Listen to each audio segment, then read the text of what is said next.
diabetes, which affects an estimated 537 million adults globally.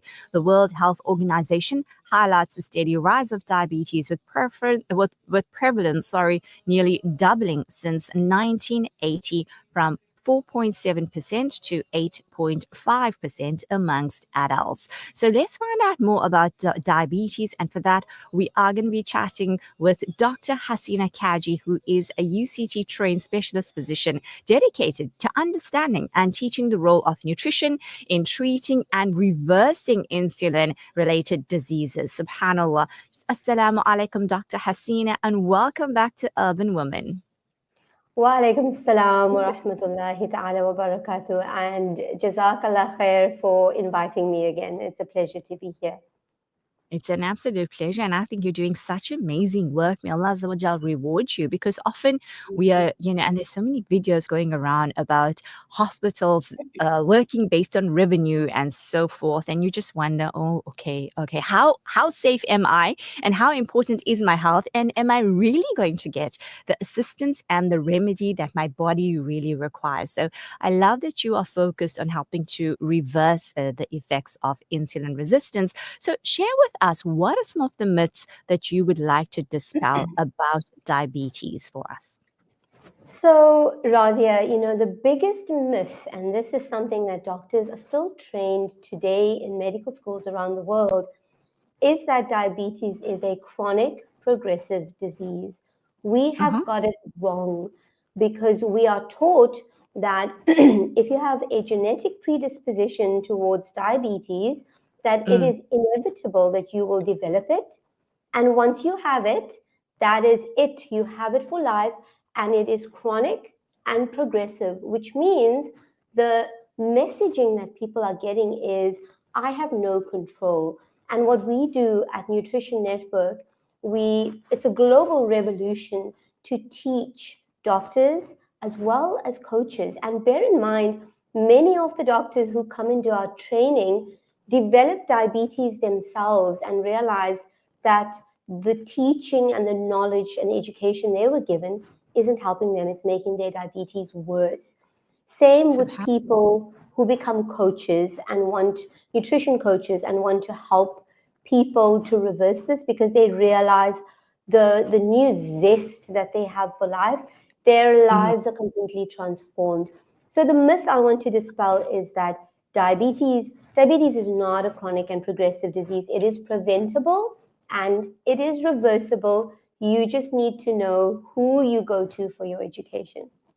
Oh, wow. So I'm going to put my hand up here because, often, as you said, there's that myth. It's genetic and you have no control. You're going to get it. Your mom had it. Your grandma had it. That's me. That's basically hereditary in my family, diabetes. Thank you so much for that. I'm also of the opinion and the belief, whatever you believe will happen, of course. So I really don't believe that I'm going to get diabetes if I just take control of that. So thank you for highlighting that. Thank you for that empowering affirmation that you've shared with us. And I think it helps so many other listeners that are probably in my situation right now. So we are live on Facebook. Join us where we interview Dr. Hasina Kaji. She's such an empowering woman and alhamdulillah, so filled with knowledge. Now, doctor, what would you say? Like you've just obviously shared about that myth. Who is then at risk for diabetes?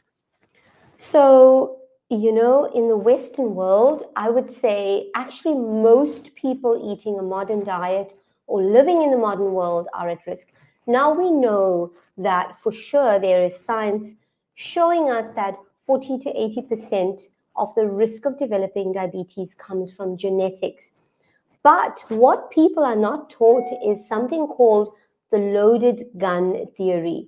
If you have a grandparent or a parent, first degree relative who has diabetes, you simply have what we call a loaded gun. You have a genetic predisposition. The question is, are you going to pull the trigger?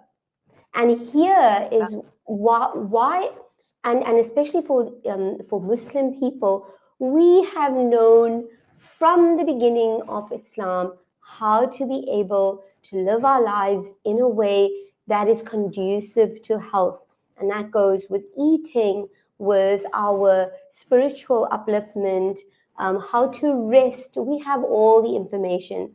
So, who develops diabetes? Yes, you need a genetic predisposition. So, insulin sensitivity is really linked with whether or not you're going to develop diabetes. So, the more insulin resistant you are genetically, the higher your risk. What pulls that trigger? And here Mhm. is where most of the control lies in our hands. It's the food that we eat. So Allah subhanahu wa ta'ala says in the Quran, eat of the pure and good food that is provided for us. When we look at what our ummah eat, I've just come back 2 weeks ago, mashallah, from Umrah, and it Subhanallah. was just interesting to watch the amount of food that people eat, especially when it's available at the buffet breakfast, the amount of piling that Mm. people choose. People don't choose the good and pure food.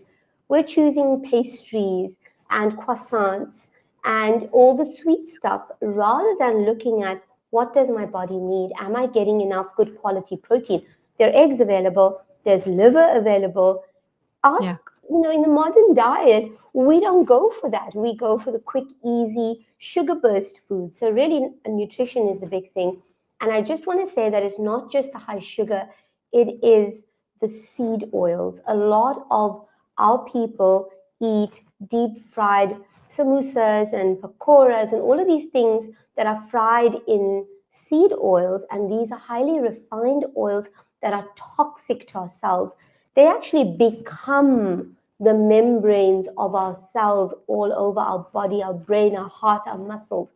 They become incorporated in those cells and they are Mhm. toxic. So that those two things, if you were to eliminate high sugar foods, high, the bad fats in your diet, you have removed a massive risk for development of diabetes. And then sedentary lifestyle. Many of us have desk jobs, and you might be noticing that I'm swaying a little, and that's because I'm on my under desk cycle, which means Uh-huh. that I don't sit sedentary, because sedentary behavior, sitting is the new smoking, and sedentary behavior is one of the earliest, the lower, the weaker your heart in terms of activity that you do. We call it cardiorespiratory fitness, the higher Right. your risk of developing diabetes. That's been proven. Things like Subhanallah. stress, inflammation, the toxins. And now, one very important thing for the listeners who are still of childbearing age. Now, listen to this part. Your grandmother, if she was went through starvation or went through severe trauma in her pregnancy, puts you, her grandchild, at risk of developing diabetes. So the impact of the pregnancy is not just on the baby that you're carrying, but in the case of a female child, we're born with our ovaries, we're born with our eggs. That has been shown to have an impact, and trauma in the granny can result in obesity and diabetes in the grandchild, in the third generation. So there are all these things that we have control of. Of course, that we wouldn't have control of, but the environment, stress, the amount of sleep that we have, all of these things that if we abide by the sunnah and we do what is right for our body, we will remove and reduce dramatically the risk of diabetes. How beautiful, hey? Just go back to basics, and that is our deen. And that's what I was speaking about before you and I connected on this interview. That if we can just realize how blessed we are to be part of this beautiful ummah and part of this deen, and there's this whole formula of how we should be living, and instead of going and getting indoctrinated by the West, and there's a reason why I spoke about it because of a previous interview, then it will resolve so many things. And here you are basically highlighting that eat according to the sunnah, but we don't want that. We want Absolutely. everything you highlighted. And Ramadan is coming. We're doing a countdown to Ramadan, approximately 106 days, and we know we need our Mhm. samosas, we need our pies, we need all of these. And thank you so much for sharing. I had no idea of what that oils actually do to our bodies, to our membranes, to our brains. Thank you Mm. so much. Now, we spoke about you helping to reverse insulin resistance. Share with us how difficult or how easy it is to reverse it. So the most important thing to remember is prevention is better than cure. And this is where our children come in, right? Our children are often ignored because people want to spoil children. And there's tuck shops and, grannies and functions and things like that. And for some Mm, reason, we've got a snack cupboard for the children. It mm, starts before, as I mentioned, pregnancy. Imagine giving your child a bad start before they've even taken their first breath. So that's the first part, prevention. And then make sure that when you eat healthy in your family, it's not separate for the children. And who wants the job of cooking so many different meals? Let your mm, children learn what real food tastes like. So prevention cannot be highlighted enough. We're really, really in dire straits. If I tell you the horror stories of the types of patients I've seen, the chronic illnesses, the deaths in their 20s, people in their 20s and 30s, this is mm, why I've changed tack and changed the work that I do. It's to prevent the disaster that is absolutely preventable. We cannot neglect our bodies like this. As soon as we know, we have to change things. So, in terms of reversing, so of course, if you are insulin resistant, you're on your way to developing diabetes. There's no two ways about it. You're going to get diabetes if you don't make these changes that I mentioned earlier. And then in terms of pre-diabetes, the minute you realize, okay, but actually it should be before, I'm gaining a little bit of weight. I used to wear a size 6 or an 8 when I was 18, 19, 20. Oops, now it's bigger and it's bigger. Why do we increase the size of our clothes? Don't stop and make the changes now. And what are those changes? It is uh-huh. choosing the pure food that Allah subhanahu wa ta'ala has given to us. Now, a lot of people say to me, what about dates? What about all the fruit? If you go low carb, you're not allowed to eat all these things.